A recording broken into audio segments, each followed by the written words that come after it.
امروز ما مهمان داریم، همگان دوستش می‌داریم. با شنیدن ترانه‌هایش پیش دل وجود باز هم دیگرگونه می‌شود، جذب میکند با صدایش، با زیباییش و واقعا بانوی خوش‌روترین تاجیکستان، دخترکی با دلها قرین، عزیزی تاجیکستان، هنرپیشه شایسته کشور، نازیه کرامت‌اللهینا در آسیا پلیوس استقبال میگیریم.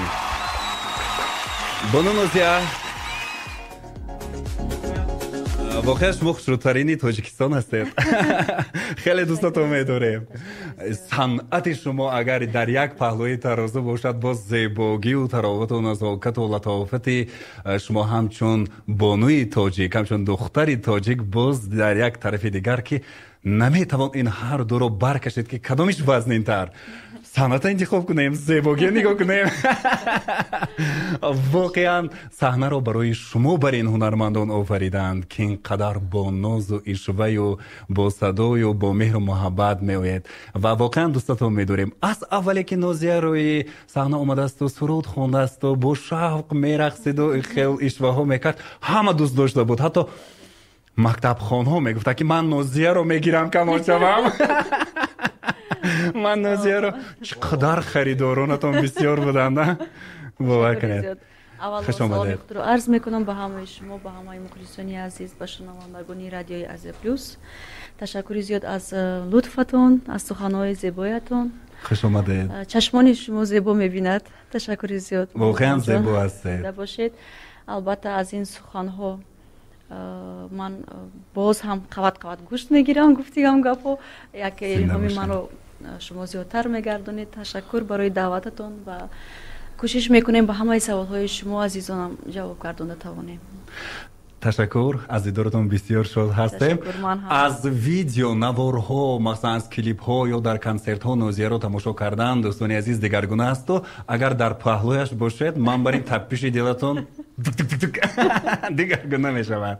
واقعا هم نازیه زیباست، دختری تاجیک است، افتخار میکنیم و صنعت او نه تنها در تاجیکستان بلکه سرحدها رو عبور کرده است و دوستش میدانند صمیمانه صدق دلانه و در روزگار هم یکی از نفران خیلی موفق است.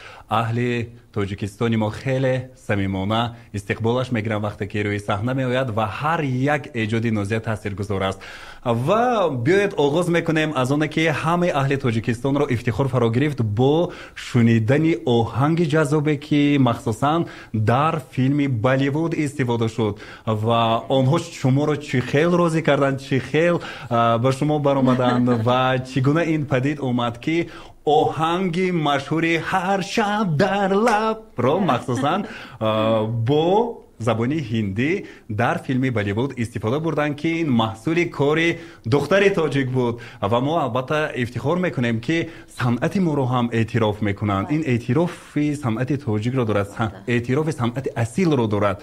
پس اینقدر من مثلا خیلی تنگ تنگ میزنه طلا بودنش معلوم میشود که همین از خر دریا طلا گرفتن، یعنی گوهر رو گرفتن، بریلیانت رو گرفتن و چه خیلی شد درباره این نقل میکردید.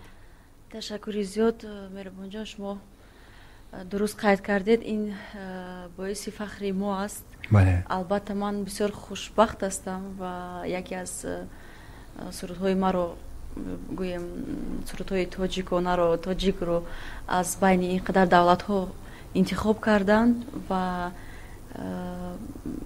بسیار خوشحال شدم. تو حتی من با همون صنعتکارانی که بسیار مشهور هستند که ما خودم از خوردی دوستش می داشتم، سرودهای آنها رو گوش میکردم، باور نداشتم که یک روز از جانبی آنها به من زنگ می آید.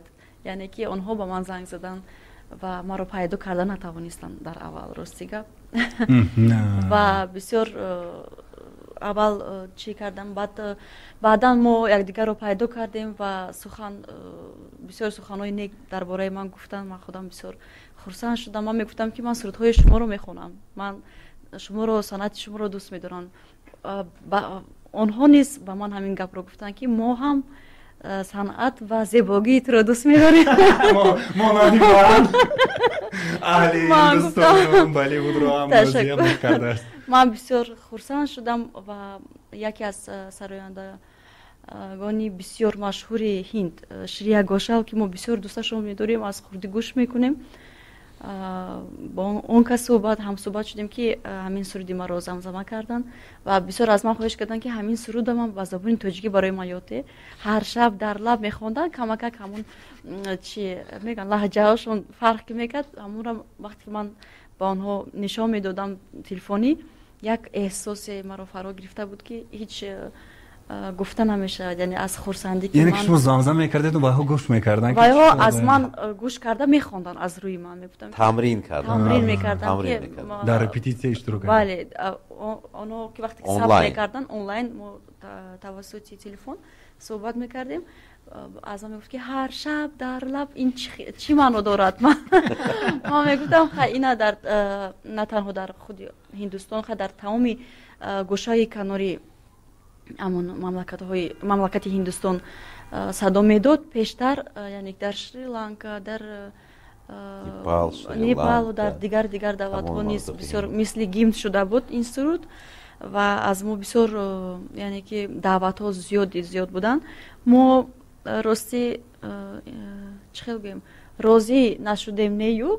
ما می‌خواستیم که یک سطحی بلند به همین سرود رفته رسد و خوشبختانه من برادری من اینجا همراه ما هستن باز دوام میدین صحبت رو با برای پورا نمودن همین یعنی خبرهای همین موضوع. خب البته اینجا باز مهمانی اوریقا داریم همراه نوزه بانو. این بعد همکاری رو خوب براه موندن منیجر پرودیوسری نوزه کرامت‌الله اولوغبек سلیم زاده هاروی شناخته نیز هستند. خوش آمدید به استودیوی آسیا پلیوس. مرحمت دوام گفتاری نوزه رو از شما گوش میکنیم. تشکر زیاد.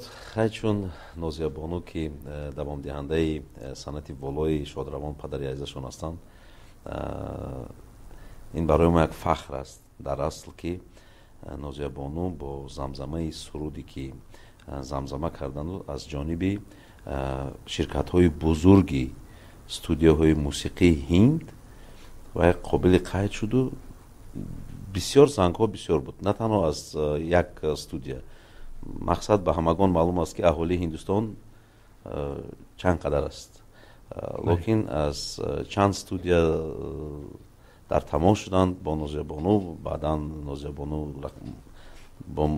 با من در تماس شدند و ما صحبت گذراندیم. خیلی که نوزه گفتند با خانم شریا گوشال تمرین میکردن سرودی که هر شب رو. لیکن خوشبختانه بعد آخر که ویا که گفتند که قبول کردن که آهنگ نوزه است، سرودی نوزه است، سخنهای نوزه است. وقتی که در بالیوود این شوخی نیست در اصل در بالیوود که یک اندستری بزرگی کینماتوگرافی هندوستان است که در یک روز و یا در هر یک شتات هندوستان و یا ممکن دو سه تا استودیو دارند، لیکن در یک روز زیاده از 1000 کینوفیلم ثبت می شود در هندوستان. مثال در حیدرآباد راموجی فیلم سیتی است، در خود بالیوود در یک روز 100 فیلم ثبت می شود که با هر یک فیلم با موسیقیش با اشتراک خودی تمامی همون آدمانی که اونجا کار میکنن. مقصد یک سرود نوزه در زمزمه شدن از در فیلم بالیوود این یک افتخار است، افتخار ملت است اصلا. بله البته وای فیلم هم با همین آهنگ مشهور شده است، عشق بخار با همین آهنگ شناخته استادن و با همین آهنگ گوش کرده استادن.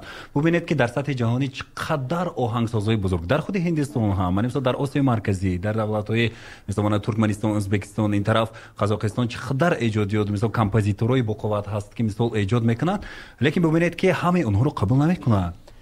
بسیار گوهرشناس هستند و این آهنگ رو قبول کردنشون از جانب اون متخصصان ورزیده، یعنی معنی اون رو دارد که دختر تاجیک ایجاد اصیل دارد، آهنگ جذاب آفریده توانسته است که آنها اعتراف کردند. در اصل هم خیلی هم است، چون که وقتی که خودتون ببینید قضاوت کنید که قزاقستان، قرقیزستان برادر، همه این شهرها برادر هستند، ازبکستان برادر است، مثال روسیه هم هست. مقصد موسیقی خاص خود را دارد که همین نوازش تبلو، مثال همین زمزمه سرودی نوزه بانو در اصل یک تپیش داد بر همون پرودوسران هند.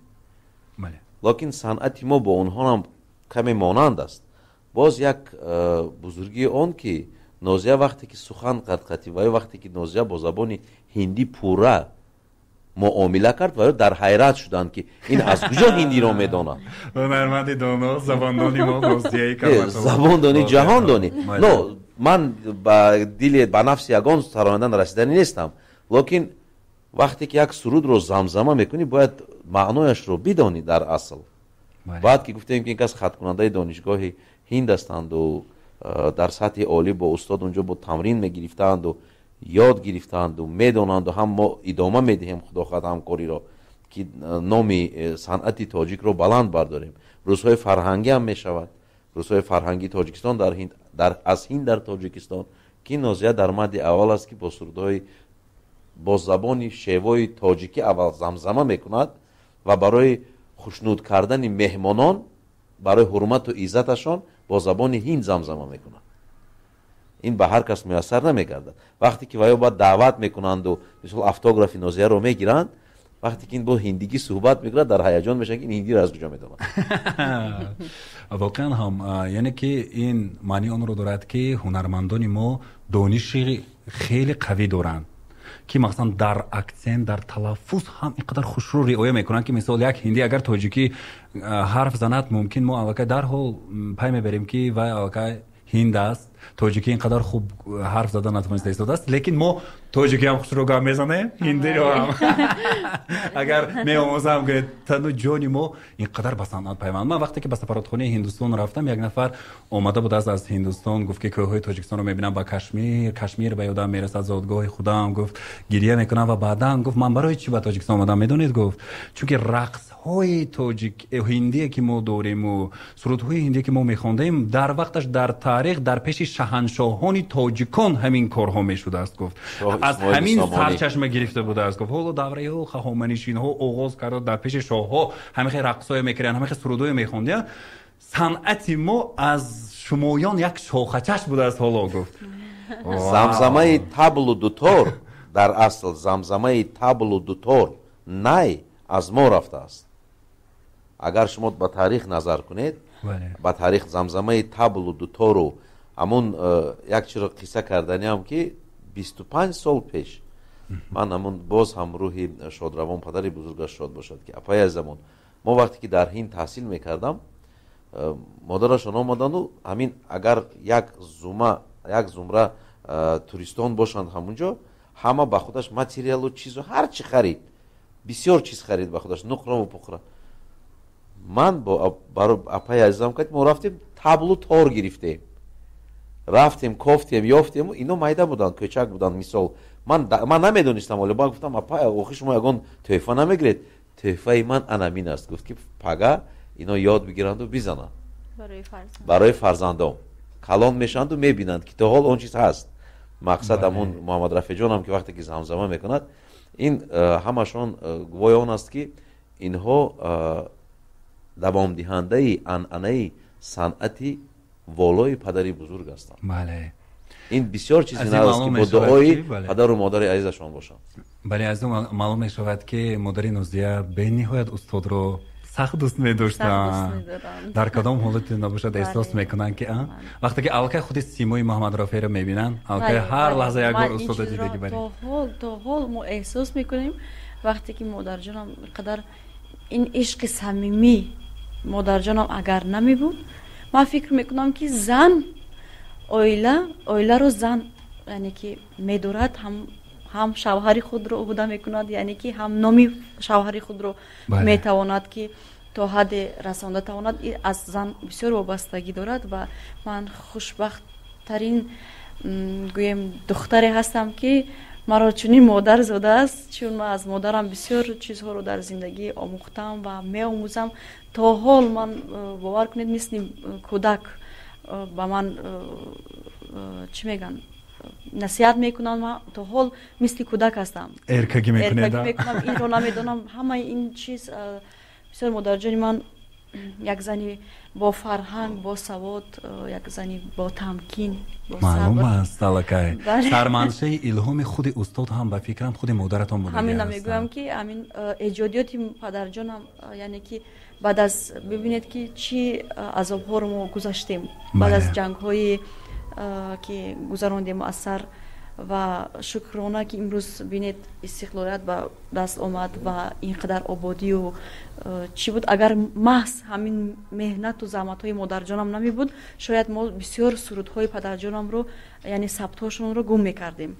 لیکن در همون وقت ببینید همینقدر وقتی مشکلی بود که ما خوردکک بودیم، زندگی بسیار مشکل بود و مادر جان ما همون وقت نترسیده بگویم تلویزیون ها رفته، رادیو رفته، همون ثبت های پدر جانم رو و اون وقتا چی بود؟ لنته ها بودن، از لنته ها با کاسته ها گذراندن.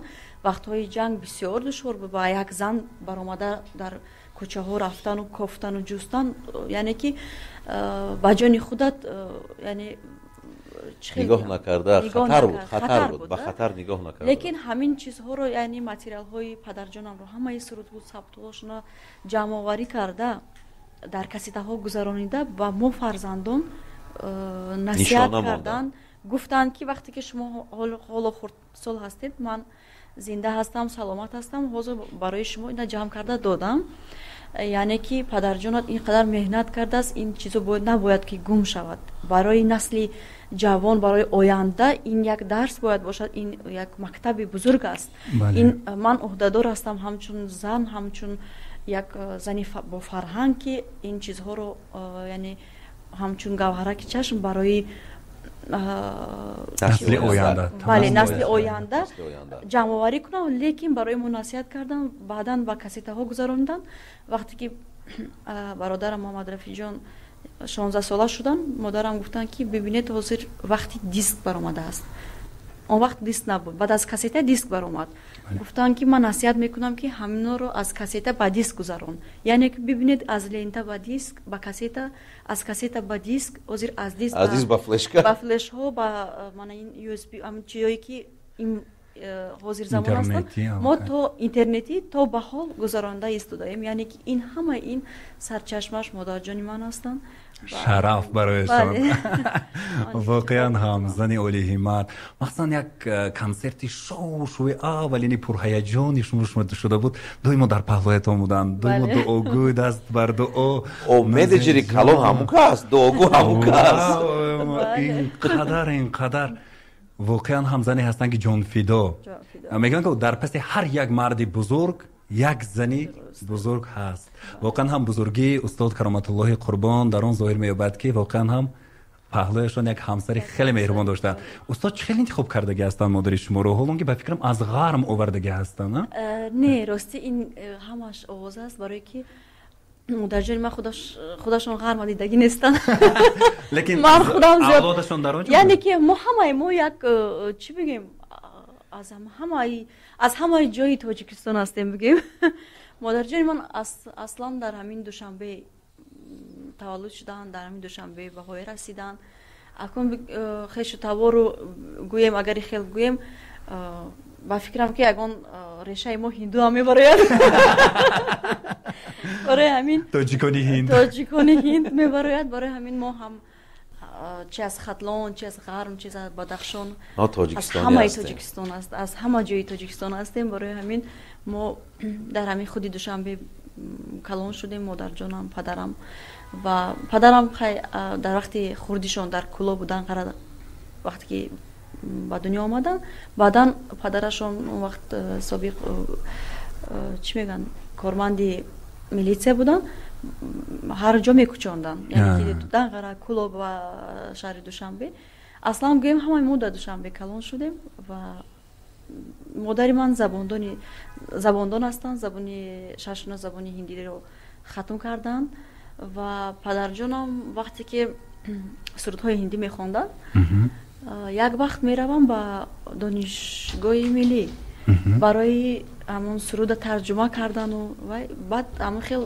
نزد استاد میگن روم که مادر من 6 درس دانشجو هم خیلی بعد استاد میگن که همین دانشجوی من بسیار سوادی بلند دارد، میتونید همین کس مراجعت کنید، همین کس شما رو یاردم میکنن. بعد همین خیلی مادرم شعراشون می نویسن، کمک میکنن که همین خیلی پدرم مادرم دیگر رو معقول میکنن، توسط شعریابی و ترجمه ولی عاشق میشم.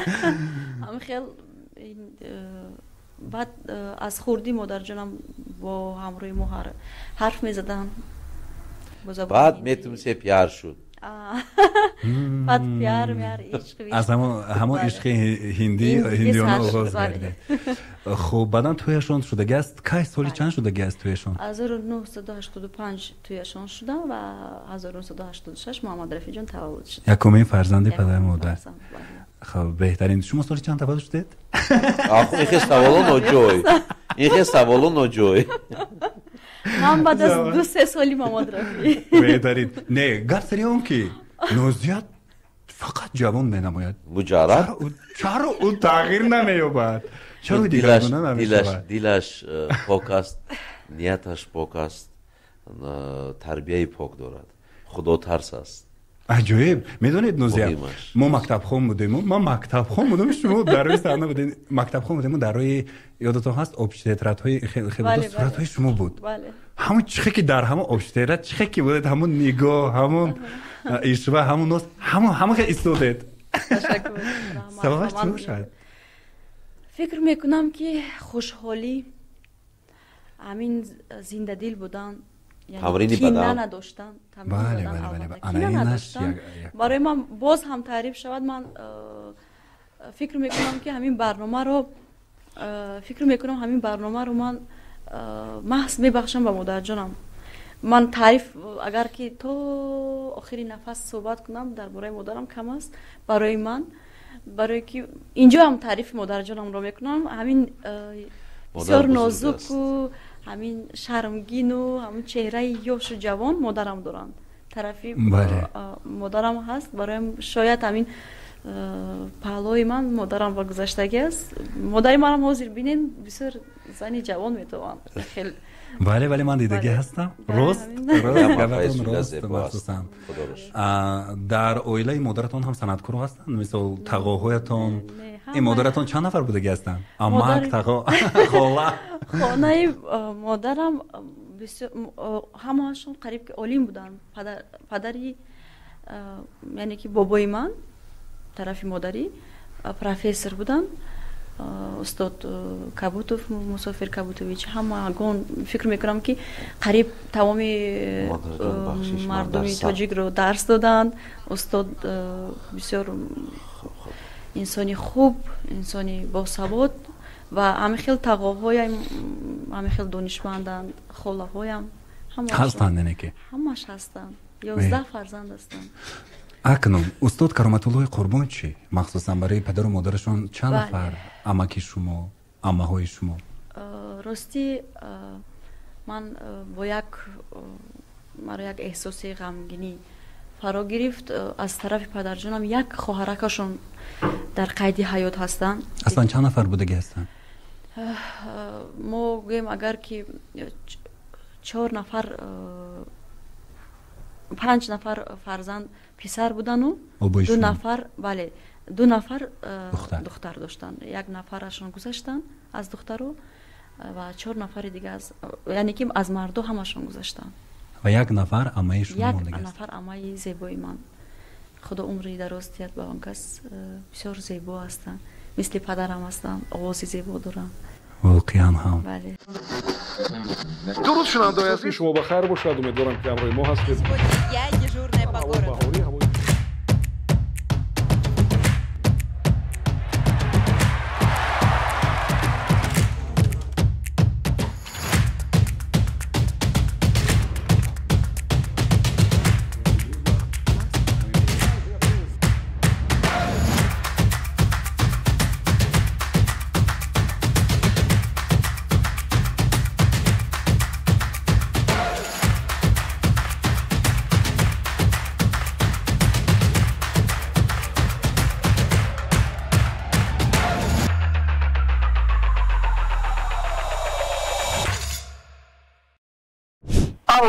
سلام علیکم. السلام علیکم. من دلیرجان هستم، مخلص وفادار نازیابانو از شهر خودجان. سلامت باشید. تشکر زیاد. خیلی خوشحال هستیم. من به نازیابانو یک گفتنی دارم. We are proud of you. I love you and respect and this my song only for you. خب.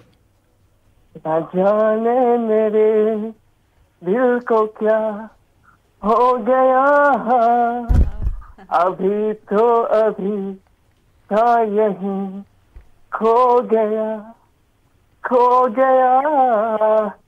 I love you. I love you too. میدونید استخوان برای شما گفتم. I love you so much, Nafia. I'm proud of you. You are my inspiration. Thank you so much, my dear. بهترین خیلی خوشحال هستم. You can call me Ritik Roshan. Yes. Yeah, I always with you, always. Thank you so much. Thank you. سلامت باشید. خیلی خوشحال گردیدیم و واقعا هم ببینید الان انرژی شما به شنونده ها تاثیر است اون بله با سه زبان با همراه ما گپ میزنن. بهترین سلامت باشید. بعد یک زمزمه گوش کنیم از شما. یک زمزمه مثلا هم با هندی هم با تاجیکی. مثلا سرودی در بین سرودهای شما بود که هم هندی هم به زبان هندی هم اون به زبان تاجیکی. همین هر شب رو ما یعنی که با طوری ایجادی نو ایجاد کردیم وقتی که در بالیوود این رو ما ایجاد کردیم و همین بود که هر شب در لب کلامی عاشقانه در دل مطلب برای آن یگانه اما آتش عشق با آن دل شده خاموش مرا کرده فراموش. بعد با هندی خوندیم دل کو توره دل کا سکون بھی تو روب میری لے لے پر میرے روب بھی تو آگ سے کھیلے کری سکیوں ہے تو دیکھو جہاں بھی دیکھی بس تو ہی تو دیکھی بس تو ہی تو. واقعا زیاد نمیدونم صدایتون یک آهنگش است به آهنگ خوانیده میشد. صدایتون یک آهنگ خودش است واقعا هم. یک جذابیت بیشتر از چی الهام میگیرید مثلا در ایجاد ترانه ها؟ مثلا غمگین باشید غمگینی یا که به همین خاراکتر شما تعلق دارد مثلا سرودهایی که ایجاد شده ایستادن از جانب شما؟ من نمیدونم شاید خونی باشد همین از پدر گذشته است با من و من وقتی که همون سرود رو ایجاد میکنم در درون همون سرود میدرایم. همه فکر میکنند که نوزیه این برای خودم خواندم بیوکی لیکن هنرمند از درد دلی مردم میخواند برای خودش نمیخواند. لیکن بسیاری فکر میکنن انا این سرود برای خودش خوند اینا برای خودش خوند و یا برای ویش خوند بگذار همین خیلی باشد یعنی که اگر همین خیلی باشد قبول کنن مردم خیلی قبول میکنند یعنی که رسانده توانستن در کار است. برای همین من از درد دلی مردم میسرایم. من یکان وقت میبینم که از کوچه میگذارم یکان نفری را میبینم که بسیار غمگین است میبینم و از چشمان همون نگاه میکنم یک ایجاد میآید و من بعد سرودی گیریم میکنم پیدا میشه. بله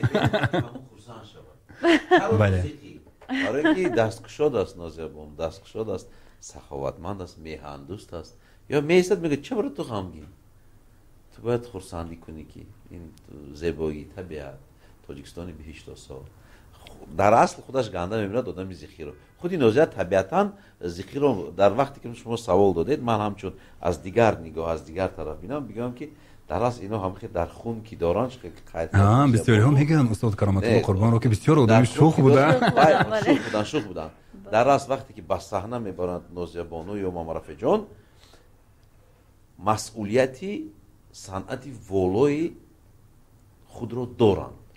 شما که سوال دادید شما یکم بار غمگین نمیشید نه چرا ممکن یک حیات همین خیلی است که پستی بلندی زیادی دارد مثلا فرزندش کسل است همچون مادر زیخ میشود لیکن وقتی که به صحنه میبراید اونا پسی پرده میمونند. دردی صنعتکار رو هیچ کس باید احساس نکنه. آنها برای همین این باید همه وقت تبسم کند که امروز ممکن زیر وای تبسم هزار غمگینی هست لیکن این معما است. پس کسب صنعتکاری هم مانند کسب شفاکاری است که به جراحت ها دوا میبخشد. صدایش آهنگش آوازی چی میگن وقتی که همون روانشناسان هم میگن که آوازی بلبل رمان خوابت میبرد یا ناله نای رمان خوابت میبرد. مردم در هندوستان در اروپا در تمام میخه جهان میگن که آوازی نازیه بانو رمان یک زمزمه کند خوابت میبرد. مثال حلاوت میبری از این نگاه و گوش فورم که رسید تو خودت در اصل حلاوت میبری، رقص میکنی وقتی که سرود یا یگان شعری خوب رو میشنوی. من شما مثال راوی هستید، نطق شما زیبا است، جلب کننده است. ماشاءالله. در اصل تشکر. سلامت باشید. سلامت باشید. نطق زیبا دارید، یک رویه خود رو دارید که جلب میکنید شما ما رو. زنده باشید.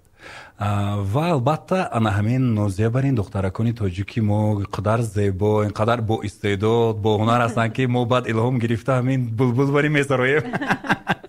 زنده باشید.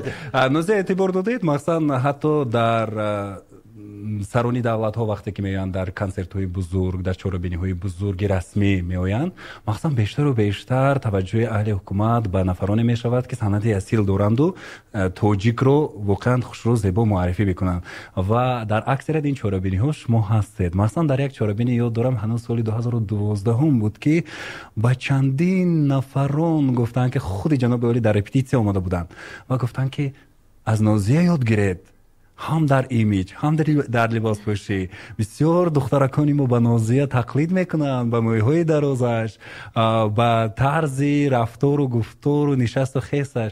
اما مثلا واقعا هم یک بنی ایدئالی هم هستید. دخترکان موی دراز میکنن میگن این نازیه بری شود. این نازیه با این کنم مخصوصا. خب این موی دراز چه خیلی در شما به این هم مادرتون به فکرم سبب کنه. من بسیار ما میگم که بسیار خوشبخت‌ترین انسان هستم که اینقدر توجه نسبت ما، نسبت عائله ما از به هر کس میسر نمیگردد که یعنی که در نزد سرانی دولت و مخصوصا در نزد محترم پیشوای معظم ملت خودمون یعنی سخنرانی کنیم یا سرود خونیم. این برای ما بسیار یک فخر است و بسیار کوشش هم میکنیم. باور کنید من علاقه قریب که 20 سال می شود در همین صحنه بزرگ اشتراک میکنم در نزد سرانی دولت ها. تا به حال من بسیار کوشش میکنم، بسیار با یک ذوق بلند، با یک چی میگویند برای که به من باوری کردن با یک مسئولیت بلند من کوشش میکنم که ذره توانم همون قابل قبول همون مهمانان عزیز باشم، گرامی قدر باشم و صنعت اصیل تاجیک رو رسانده توانم. و البته شما درست قید کردید که در سخنهایشان میگویند که اینا نفرایی هستند که یاردمچیای من هستند، یعنی که دختری تاجیک رو معرفی میکنن. من بسیار افتخار میکنم. چرا برای من خداوند همین روی مهر رو داده است من استفاده نبرم؟ البته این نظری خداوند است. من به دستگیری نوابسته بخواست. البته دستگیری پیشوای معظم ملت که همه ما جوانان رو دستگیری میکنن، یعنی موتیواسیون میتیم به ما یک الهام میبخشد. یک سخنی آن کس برای ما یک جهان است.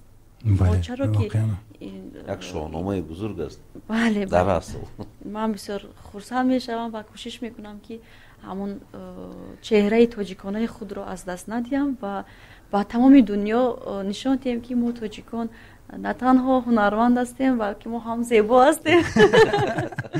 ولی واقعا هم در سیمای نازیه وقتی که تاجیک دختر رو بها میدین، یعنی که از همه زیباترین نفران این تاجیکان گفته بها میدین. و ببینید خودی سروری خیلی خوشرو هستند، با صلوات خیلی نورانی هستند.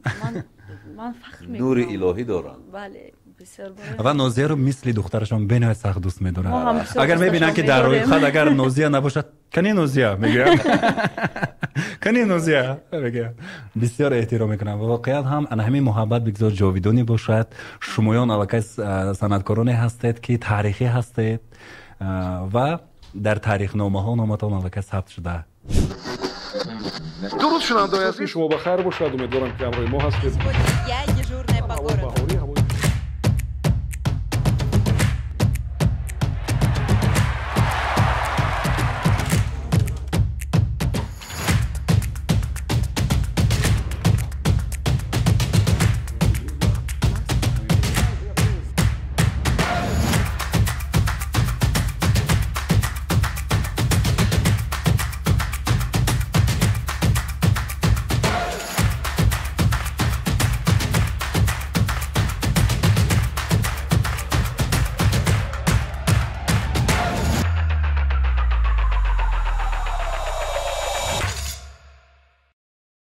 برابری اونه که ما با نوزیه صحبت کرده استودیم همراهشون نفرانی که پیوسته با نوزیه همدل هستن با کارهایشون دائما کمک میرسونن شیر بچه ها بسیار خدمت میکنن. البته برای یک هنرمند چقدر نفران خدمت کرده استودن کار کرده استودن باز چندین نفرشون حالا در پسی پرده حالا نانمایان برای یک نوزیه در برنامه رفتنش چند ساعت آمادگی میبیند؟ راستی من خدر برای آمادگی زیاد ندیدم چون یعنی که علاقه عادت کردیم تست داشتم برای من خیلی با معنی که آمادگی ندیدم با معنی یعنی که میکاپ در نظر داشتید شما طبیعی خوش رو کامو بیش کردم البته طبیعی نمیشود شما طبیعی خوش هستید. اول دوستان عزیز ما و شما میدونیم که نوزیه کرامت الله در عائله صنعتکاری روان شد که با صنعت و با استعداد نادرش تمام عالم را تسخیر کرده بود و در یکی از برآمدها جناب عالی هم قید نموده بودند که وقتی که من با آن رفتم از صدای از کجای از автомашین مخصوصا صدای کرامت الله قربان میرسید. من خیلی فخر کردم گفتم و ببینید که دوام دهندگان استاد کرامت الله قربان امروز دل تمام تاجیکستان و بیرون از آن را تسخیر کردند. یکی از آنها نازیه جان عزیز دل دیده ما هستند و ما با ایشان افتخار میکنیم و امروز صحبت ما دایر به فعالیت و ایجاد و روزگاری نازیه رفته ایستاده است. میدونیم نازیه در عائله زیایی به دنیا آمد، در عائله هنرمند. در این برابر مادرش بسیار باسواد داننده زبانهای خارجی و او رو خیلی تربیت خوب دادن، یعنی که هم دانش انداختن هم تربیت و هم در زندگی چگونه رفتار نمودن رو. نازیه، محمد رافع و باز یک نفر دیگرشون محمد سخیجو. محمد سخی کسب باباش رو انتخاب کرده است؟ بله. و ایرکا بسیار وقت میگوید که من هم مکتب موسیقی رو همراه ما ختم کرد. بسیار آوازی خوب دارد، نوازش های موسیقی رو میتواند و آسانی همراه ما مینوازد. تو میگم مرکه ها شد ما میخونیم یک جایو، فقط که بعدا گفتیم که کسب مادر رو باباگی رو گیرد، زبان داند، زبان عربی رو آموزد، زبان ها رو یک چند زبان ها رو آموزد و حاضر کسبی باباگی رو گرفته است. بله بهترین، یعنی که اخرا این شود بهتر است. بهترین ولی جناب ولی صنعتکاری بسیار رسید است و بسیار شوخ است، بسیار شوخ است. اگر یک 5 دقیقه شینی اگر صحبتش باشی بسیار شوخ طبیعت است. مثل پدرشون باش ما جوره محمد رافع جدی است، محمد رافع جدی است و که اینجا شوخ است. لیکن در برابر محمد رافع هم بسیار شوخ است. یعنی محمد رافع و یک شوخ یک تا میگویم از پدر میراث گذاشته است. پدر برای ما человек настроение. مادرتون خیلی نسبت پدرتون جدی‌تر یا مادرتون هم شوخ طبیعت؟ نه، مادرم هم شوخ طبیعت هستن. خاکم در زندگی به فکر میکنم کمتر جدی‌تر بودن نسبت ما که ما یک تربیت درست گرفته توانیم، برای یک زن تنها به وای رساندن فرزند مشکل تر است به مرد. برای همین هم مرد شدن هم زن کمتر جدی هم هستند. ما تا حال بسیار میترسیم، بسیار حرمتشون میکنیم و از همون جدی بودنشون یعنی ببینیم که یک کمک جدی هستن و بسیار یک دیستانسی با یک مقصد مادر نیست. بله واقعا هم برای زن بسیار مشکل است، مثلا در حالتی که یک شوهری که استورا بود، شوهری که مثلا همه تمام کشور و بیرون از آن کرامت الله گویان اینقدر هواداری زیاد داشت و چقدر دخترکان و چقدر بانوها از پس کرامت الله قربان مست و دیوانه بودند و مخصوصا برای این بانو خیلی سنگین بود وقتی که از استاد جدا گشتند. بسیار زنی با سواد و با صبر هستن، میدونستن که پدر من انتخابشون خودی مادرم هستن، قوی است. برای همین بعد هر کس درست گفتید، هر کس در عائله صنعتکار طاقت کردن نمیتواند، بودن نمیتواند و همین خاطر احسان با مادر خاراکتر استاد رو خوب آموختند. شوخ و بعداً شنیده بودم که مثلا اولین ترانه‌هایشون رو اول با مادر شما می‌خوندن. مثلا کنه چه خبر اومدی؟ بله، همه صورت‌هایی که آخر وقتا بسیار وای می‌کردم از گویم از کمیسه مادر می‌گذاشتن. مادرم بسیار امتحان مادر می‌گذاشتن. تا این دم ما هم می‌خواستیم، ما اول صدور رو پیشنهاد می‌کنیم با مادرم معقول نشود ما عوض می‌کنیم، میگم نمی‌شود این سرود نمیشود، متنش نمیشود، سخت میگویند. ما کمتر یک غمگین میشیم بعد میگیم که چرا شما این قدر نمیکنیم، ما یک هفته خواب نیستم مادر، اینا ما این قدر 2 هفته دیگه خواب نمیشود این سرود سختگیر در مسئله ایجاد. برای همین سخت میگویند که برای خوبی کاری ما میگویند. متن‌ها باید تربیت آمیز باشد از این نگاه. متن‌هایی که نوزه میسرایان واقعا هم مثلا شوخ این خیلی به نظر رقصی می‌نماید لیکن بسیار چقور است. هر یک تاش تلقی میکند مثلا عشق رو. میدونید یک وقت من سخت عاشق شده موندم. انا سرود گریه میکنم مثلا شب و روز همین گوش میکنم. یا گریه جانی منو میشنوی. این مثلا درباره گریه بسیار نوزه سرودهای پردردی خوشرو گفتگی هستن که واقعا هم ملهم درد شده میتوانند. لیکن یک سرودش رو میدونید دوستان شو شد و باز گپ و کلوچه دیگر شد. همین سال مثلا همین سرود رو شنیدم. سرود غرمی بچه رو مثلا نوزه باز احیا کرد تماما با آرنجروفکه این سرود قدیمی است مخصوصا، لیکن نوزه چونون زمزمه کرد که یک سورپریز گویا که این سرود نو تولید شدگی برای شد. مثلا بعدا یک آدم در کوچه من خیلی گذشته استادم میگه که این حاضر نوزه گفت که این آوازه ها بود، گفته تصدیق کردند، لیکن گفتن که مادرش از غرم بود، پدرش مادرش به عاشق شده گرفتگی بود، از نام مادرش پدرش به خوندگی گفته استادم. گفتی مردم میبینید چی خیلی توپا کجا فکر میکنند. مقصد غرمی بچه رو کی پیشنهاد کرد مخصوصا به شما؟ بسیار عجایب برآمده است. اینجا پیشنهاد بود از تلویزیونی باربود میوزیک، یعنی که از گویم همسایه‌های ما همکارانی ما از طرف افغانستان یک برنامه هست باربود میوزیک دعوت کردن و خواستن که ما سرودهای قدیمی یعنی که افغان و تاجیک رو از سر یعنی احیا کنیم و یک چند تا گذاشتن برای ما برای انتخاب کردن. بسیارش سرودهای اکنون گویم قدیمی ما بسیار نزدیک است، ما میگویم که از مال ما است، اونا میگن از مال ما است، ولی ما کوشش کردم که همین سرودهایی که ما خودم در همین سرودهای دخترکای غربی کلان شدگی هستیم بسیار. این دخترکای غربی چه خیلی بچه‌های غربی شد بعد اکنون من نتونستم بگم که دخترکای غربی و گفتم باز اینا همه خیلی برای من پیشنهاد کردن که ما باید اینا کم دیگرگونی کنیم با دیدی نو با یک شنونده که علاقه اینا گوش کردگی است با دیگر خیلی گوش کنند. برای من پیشنهاد کردن سخنش کم عوض کردن آرنجروف کردن ولی تمرینی دیگر و سخنهای دیگر کمتر و با یک با توجه اعتبار دادیدن چه خیلی میلیون ها پرسموتری خیلی زیاد رو به دست آورد. پیشتر اعتبار میدادیم مخصوصا نازیه شما و محمد رفیع در معرکه ها کمتر بوده نسبتی تا پیش. مردم میدونید چی میگفتن که مخصوصا همون مرگ پدر بیشتر باعث شده که دیگر باره نمیخوان که در توی معرکه باشن، فقط در صحنه های کلان چوربینی های کلان میدیدن مردم شمایان را. و امروز خیلی نوزه و محمد رفیع فعال هستند در بین مردم هستند چون پدرشان در همه معرکه های مردم در خرسندی ها شرکت می‌ورزند و فکر میکنم که این برای مخلصان پدر شما نیز تسکین است.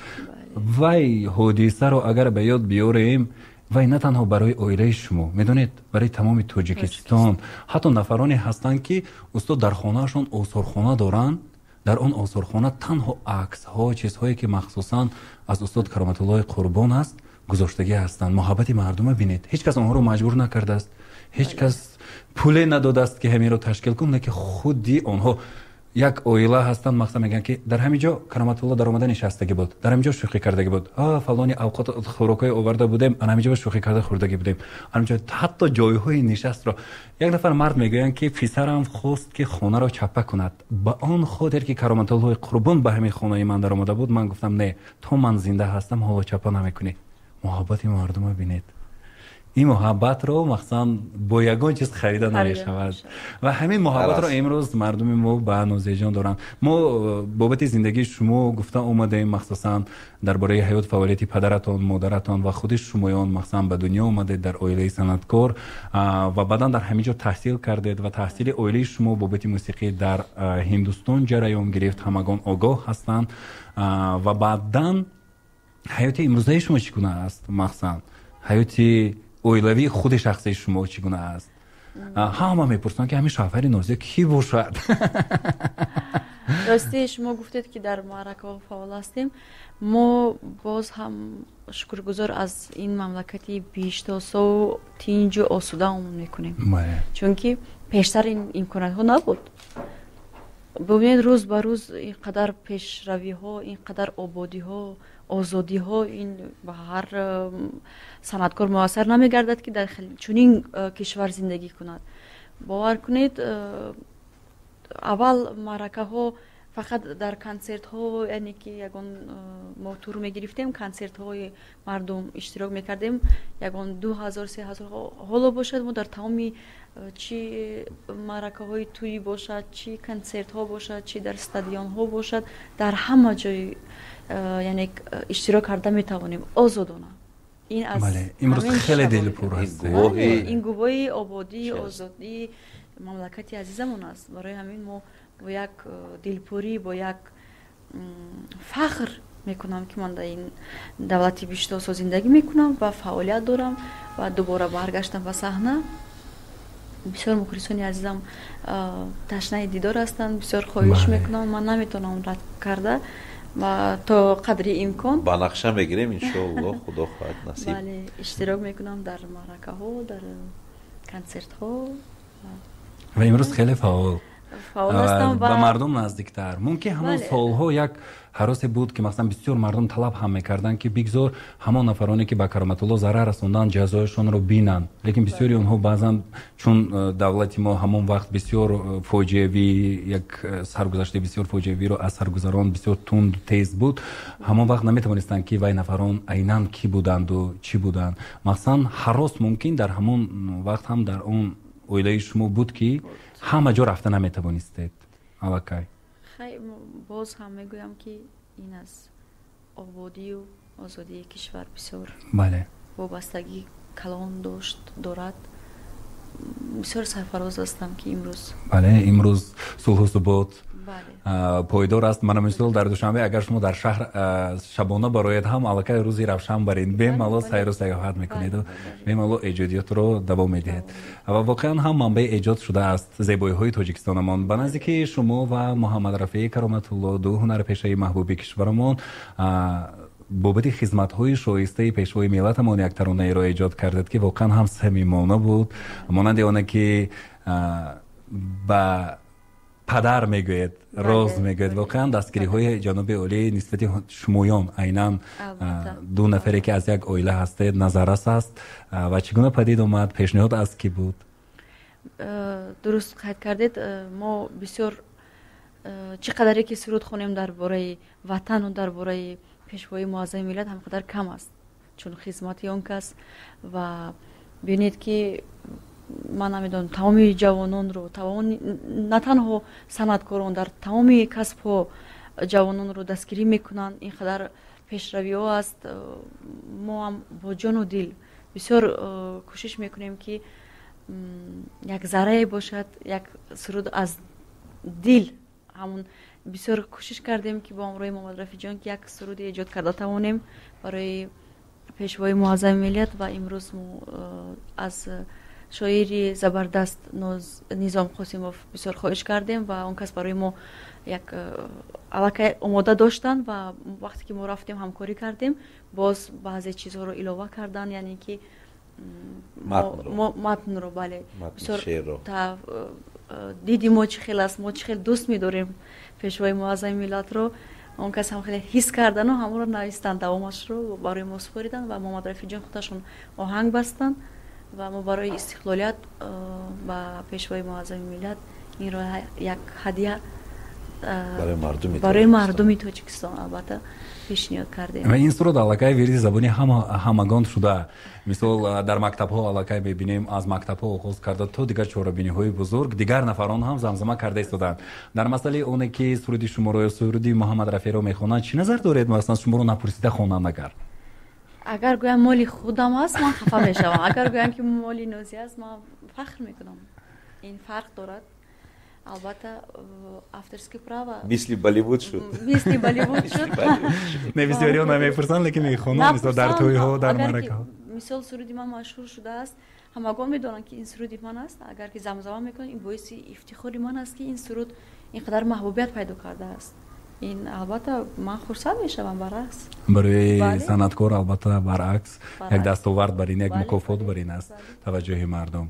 خب نازیه بانو، مخصوصا وقتی که شما در دانشگاه تحصیل میکردید و در بعد دوشنبه رفته می آمدید و بعدا مستقلانه ایجادیاتتون رو آغاز کردید، مرحله دیگر آن بود که مثلا از هندوستان هم به شما پیشنهاد ها بود که با شما اویلا دار شوند، یا از خود تاجیکستان هم چندین نفران خفه شدند که نازیه رد میکند، گفته مخصوصا همین گونه پیشنهاد ها بود که ما کلیم میکنیم لیکن صنعتش رو ترک میکند. بله همین خیلی بود. بله. شما نگفتید؟ باور میکنید من نمیدونم با این سوال چه خیلی درست جواب گویم. یعنی که برای یک زنی تاجیک کمی مشکل تر است.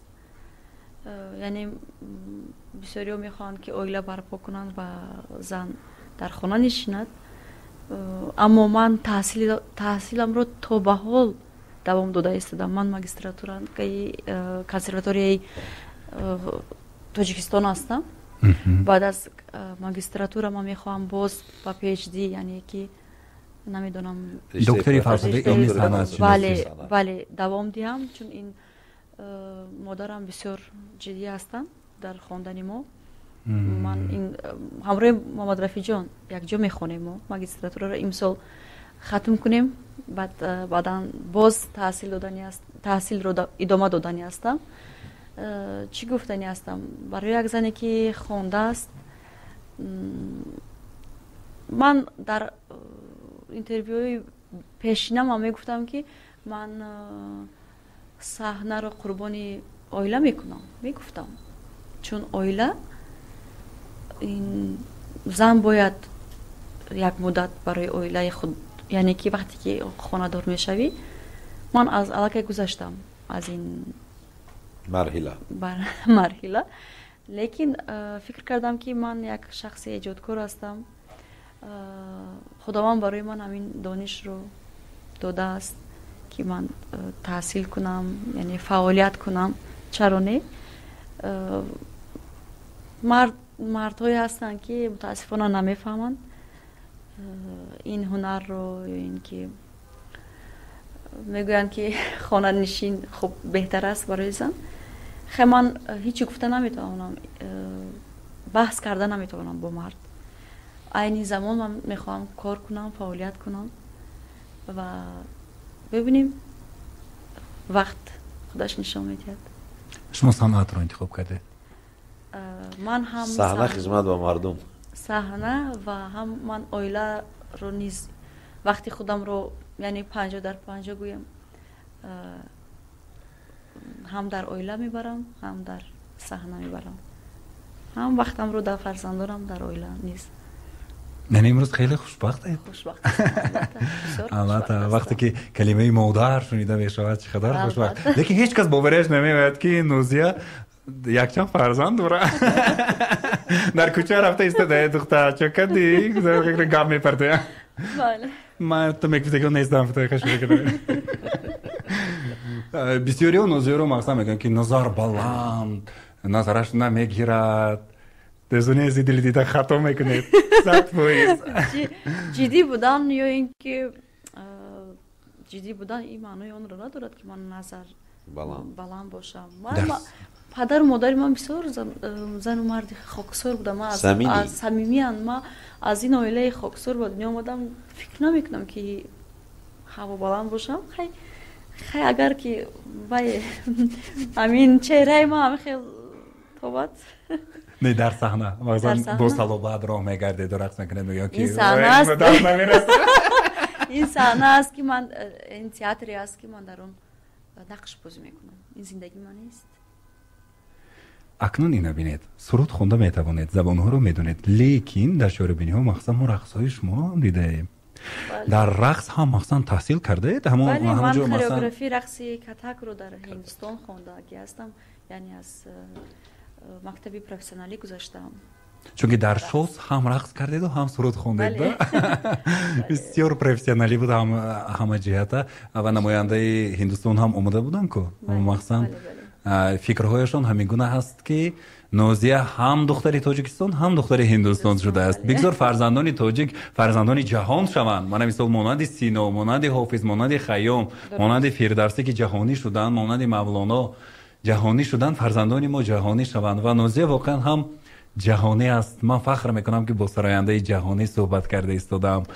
оҳангҳои ӯро дар ҳар куҷо гӯш мекунанд. мисол вақте ки ба чанд давлате ки рафтем нозиёро хуб мешиносанд, дӯст медоранд, самимият доранд ва пешниҳодҳо ҳам зиёд шудааст ба фикрам, ҳам дар филмҳо ҳам дар сурудҳо, масалан дар Болливуд ё ки ман дар Ҳиндустон дар ҷодаи санъаташ дар шумо. бале пешниҳодҳо зиёд ҳастанд аз кишварҳои ҳамсоя. ба наздикӣ чанд пешниҳод омад аз Аврупо омад, аз чанд кишварҳои Аврупо омад, пешниҳод аз ҷумҳурии бародари мо Ӯзбекистон омад.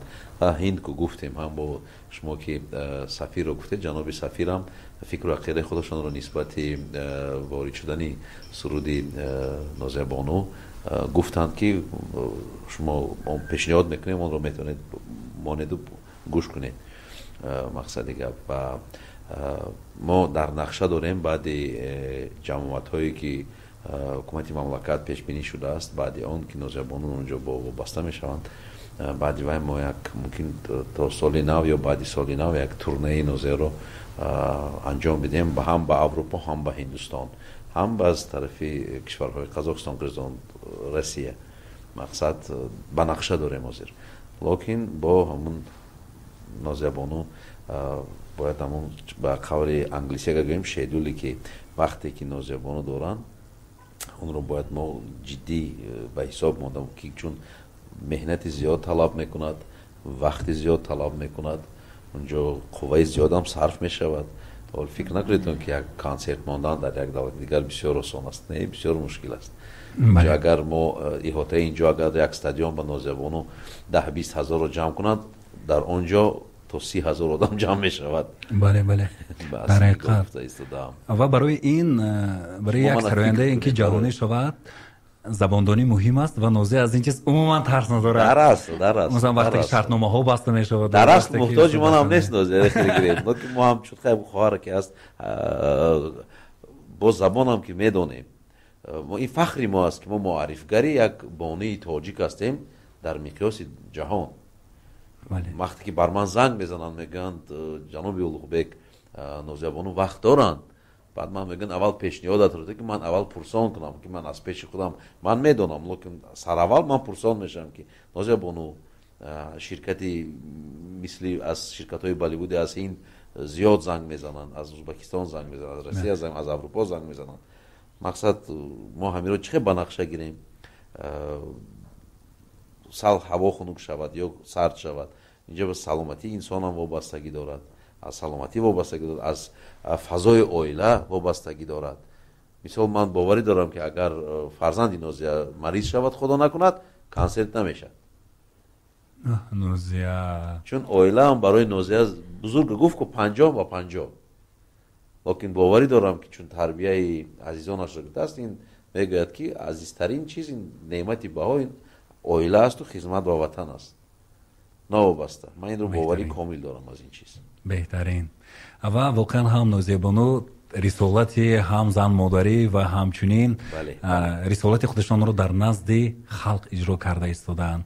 ва ин санъат ҳамиқат чиз аст ки бо бисмиллоҳ оғоз меёбад. вақте ки санъаткор рӯи саҳна баромаданист, чӣ қадар дуоҳое некарда, эй худоҷон, забони гӯётерои сӯхта, ягон чиз нашавад, ягон ҳодиса нашавад, гуфта рӯи саҳна мебарояд. лекин чашми одамизод санга кафондагӣ гуфтагӣ аст. баъзан мешавад. баъди ҳама ҳодисае, ама бисёр чашм кардагианд, бисёр нозиёро чашм кардаги ҳастанд. баъди ҳама ҳодисае ки дар саҳна афтидед, чӣ шудагӣ аст? Давомашро мо намедонем. ман бисёр афтидагӣ ҳастам. сари печида буд. ҳамон видеое ки каблук я тарафаш. но аз рӯи саҳна вобастагӣ дорад, чунки дар саҳна вақте ки тахтаро ба тахта мемонад, як каблук дар байни тахта ғалтидагӣ. акна ҷасората бинед ки Нозия гум накарда, ҳама хел давом дода саҳнаро девона карда, шамолварӣ агар амин саҳна худаш як имтиҳон мегирад аз санъаткори асил. ман аминаш шунида будам. ман баъд аз ҳамун афтоданам بعد از یک هفتهش با تحصیل به هند برگشتم. باور میکنید دستون من کبود بود، سیب سیاه شده بود، هم خیلی کبود سیاه شده بود. من سخت افتاده بودم در همون گرمی، نفهمیده بودم.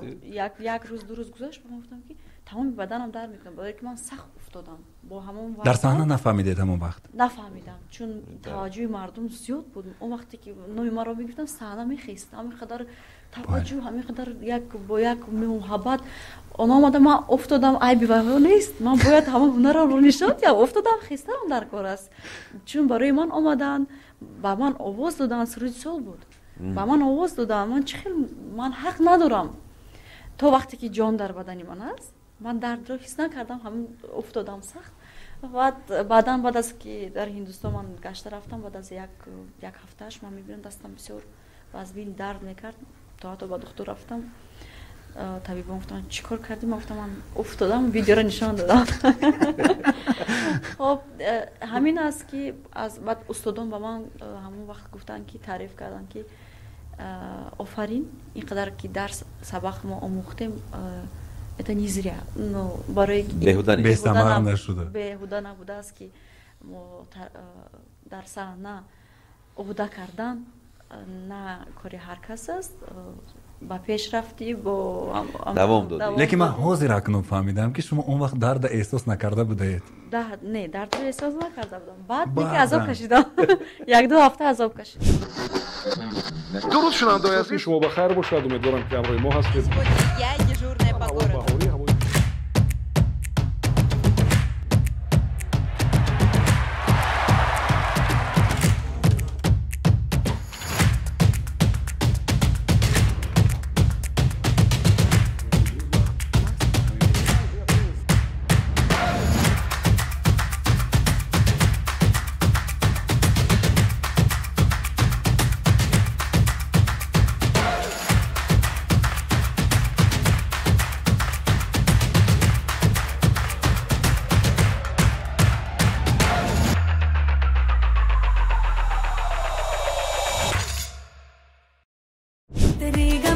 دوستان عزیز دیده انا همین ترانه‌ای که ما گوش کرده ایستادیم در فیلم بالیوودی مخصوصاً عشق بخار استفاده شده است. مخصوصاً بابت استفاده انا همین موسیقی که مخصوصاً تعلق دارد اصلاً با دختری تاجیک نوزه کرامت‌الله بسیار بحث ها و مخصوصاً گفت و شنید ها شده است و نوزه ما توانست که در این بحث غالب بیاید و واقعاً هم ما فخر میکنیم که همچون تاجیک فخر میکنیم که موسیقی ما رو، آهنگ‌های ما رو توجه کردند و انتخاب کردند برای خودشان و در مسئله بحث‌های حقوق مؤلفی نوزه ما البته پیروز گردیده است و آنها دیگر باره قید کردند که واقعا هم این آهنگی که ما استفاده کردیم از نوزه کرامت‌الله است و امروز این خیت ترانه جهانی شده است. مخصوصا یک آهنگ نوزه توانسته است که باز هم تاجیکستان رو معرفی بکند. یک مناسبت نوزه پیش آنها، پیش روی آنها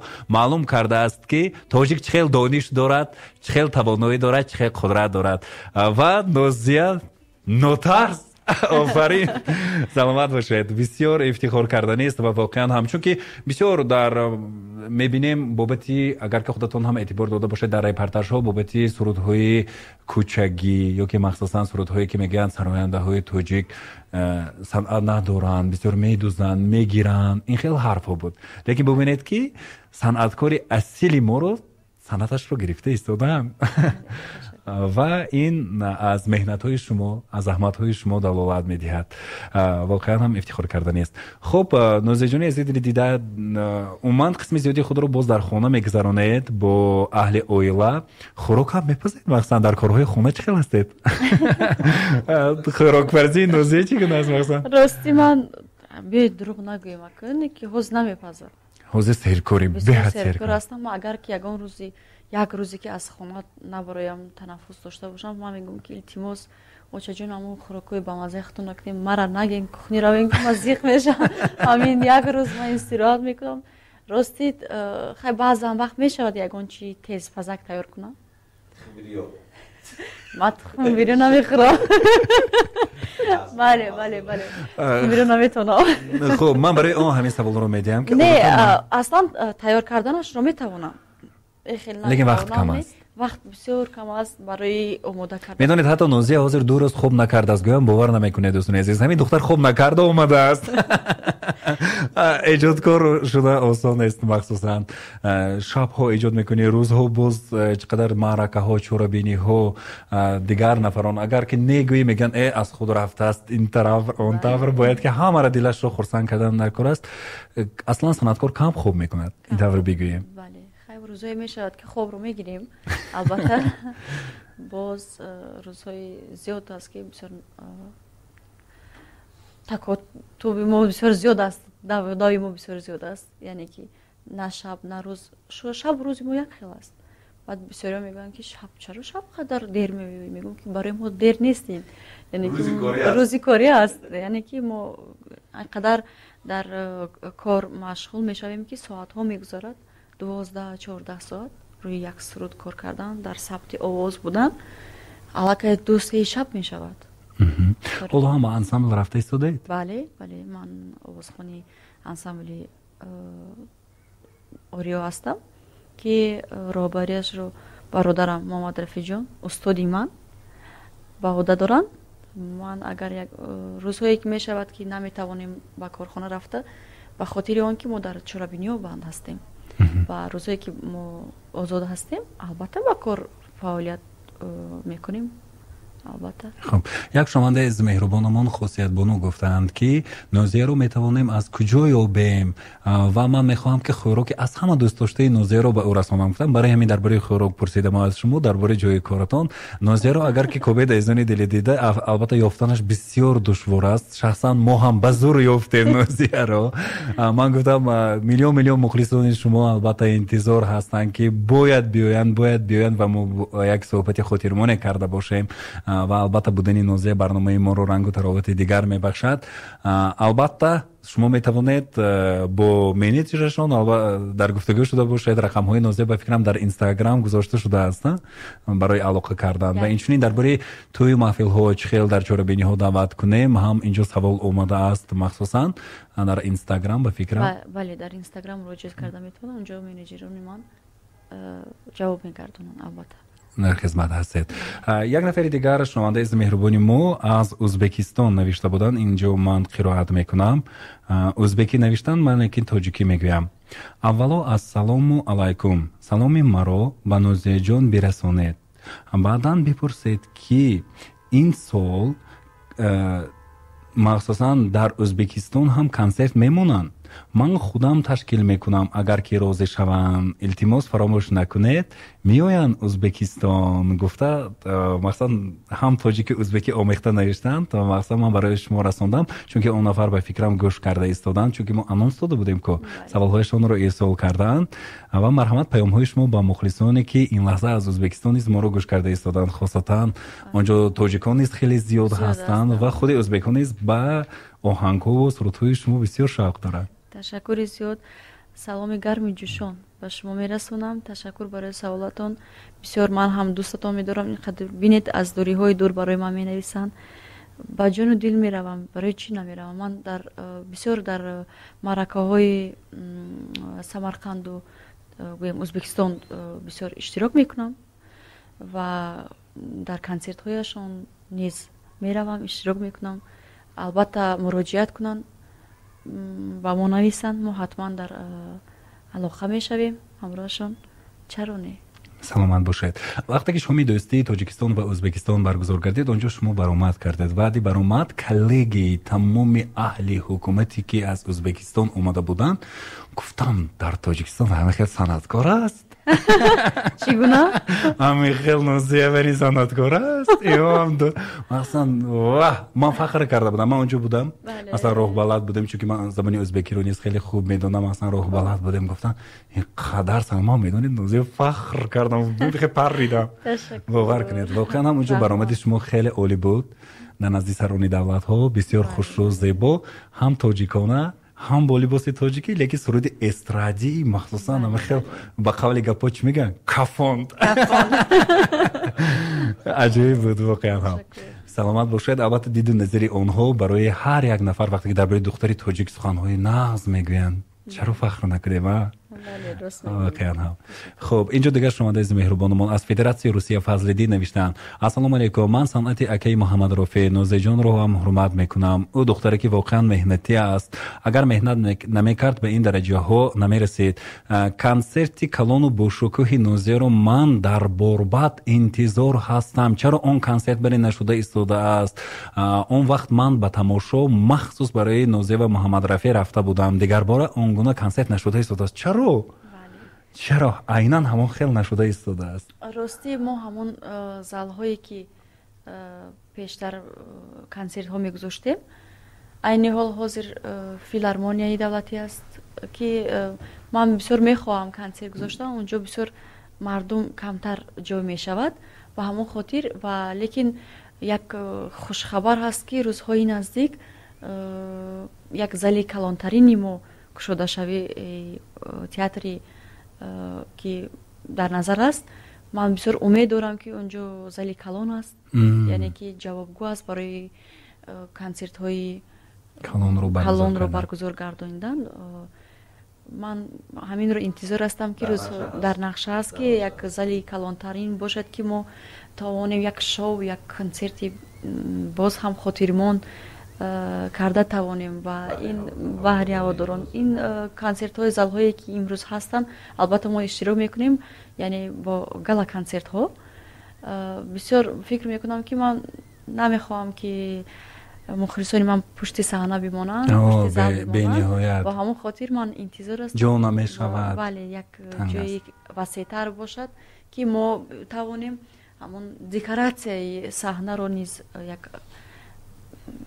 شاوخوار یک با طرز زیبای جهانی کرده توانیم من هم بسیار انتظار هستم و من شنیدم که روزهای نزدیک کشوده شوی تئاتر کشوده میشده است دیگر شما از مهربانی ما درباره مناسبتی اهل اویله شما با یلدوز عثمانووا پرسیدند که در کنسرتشون شما رو دیدند و چی سبب شده است که مخصوصا نوزه و محمد رفیع مخصوصا مهمانی این کنسرت بودند گفتند استاد عزیز یلدوز عثمانووا ما از خوردی گوش میکردیم دوستش هم میداریم صنعتی والای اون کس رو همه ما دوست میداریم آنها اکنون همون وقتایی که با پدرم میسرایندند اون کس و ما خودی اون کس گفتن که من مخلصی پدر شما هستم بودم یعنی اینقدر پدری مرا صنعتی پدری مرا دوست میدارن چرا وقتی که اون کس با کنسرت های با تاجیکستان میآیند ما اگر در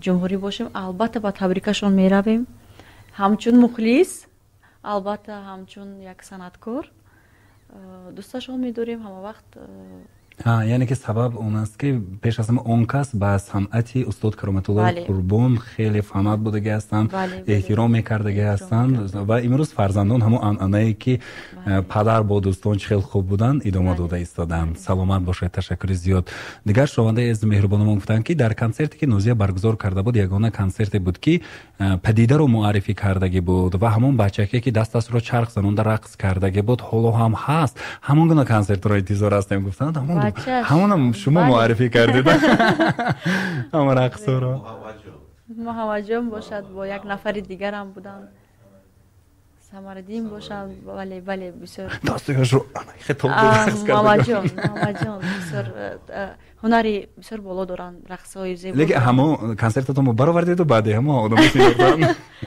سلام باشید دیگر شما از مهربان ما نازوکات نوشتن السلام علیکم یگانه کنسرتی که من دیده بودم که تنها دختران نوازندگی میکردن این در کنسرت نوزیا بود بله این چه دختران رو یافتید در برباد ما همه نوازندگان زن دختران رو انتخاب کردیم از انسامبل ها از ایده خود شما بود بله شما پیشتر به فکرم در نوازندگی هم میرفتید بله من خودم اسکریپاچکا هستم اسکریپکا می نوازم در انسامبل ارکستر ها پیشتر من خردسال بودم در نزد سران دولت اشتراک میکردم من خرد بودم در ارکستر می نواختم آنجا قدر توجه نبود چون که زیاد بودیم وقتی که من یک کسرو شدم بعد از 16 سالگی الکی توجه مردم زیادتر شد بینم که بسیار توجه زیاد است من جدیات رو جدی دیگرگونه بود. دیگرگونه بود. یعنی که من از همین اسمس ها پای برده استودم که همانگونه دوره ها رو بازم انتظار از شما. نازیه اینقدر در کجا بود گم شده بود سرود نمیخوند، یکی پیدا شد سرودخوانی رو سرودخوانیش رو ما دوست می‌داشتیم.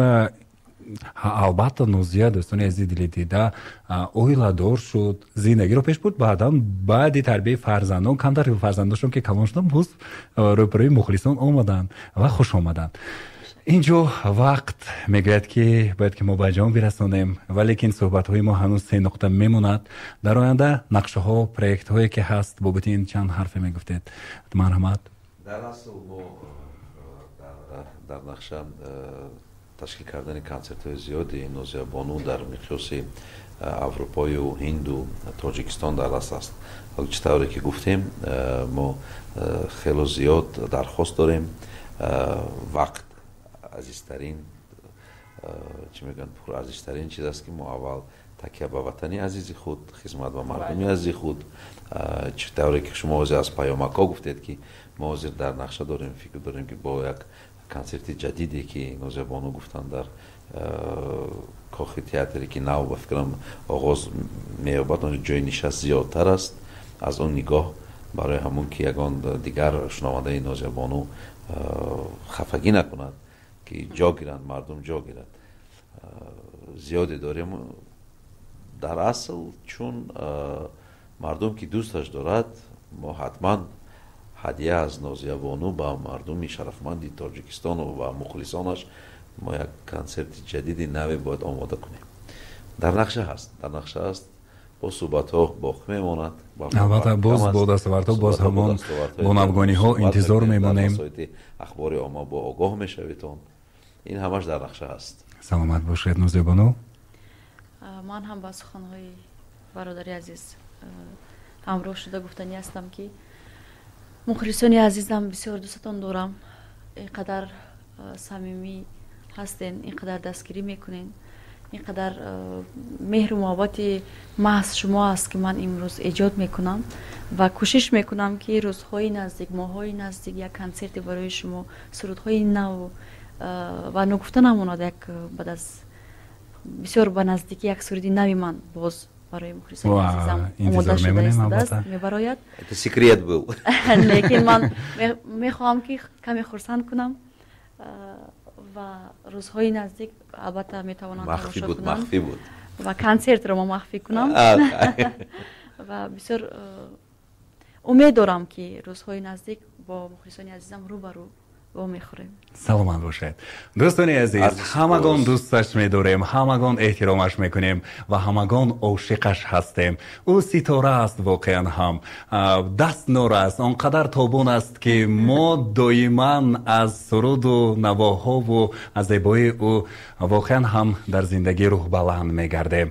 او ناز دارد، با ناز میسراید هر یک ترانه هایش را و به دل دیده ها ناز کرده راه یافته است و دختر بی ناز نمی شود گفتند و این ناز رو البته دختر تاجیک دارد و نازیه کرامت الله مهمونی ما بودند. خوش آمدید نازیه. تشکر برای رادیوی عزیز پلوس، برای دعوتتون، برای لطفتون. بسیار خوشحال شدیم. تشکر زیاد. گفتی اون کس که I love you. وحیدی که هم که تو سے پیار کرتا ہوا. تشکر زیاد. سلامت باشید دوستان. با عزیز پلوس بمانید.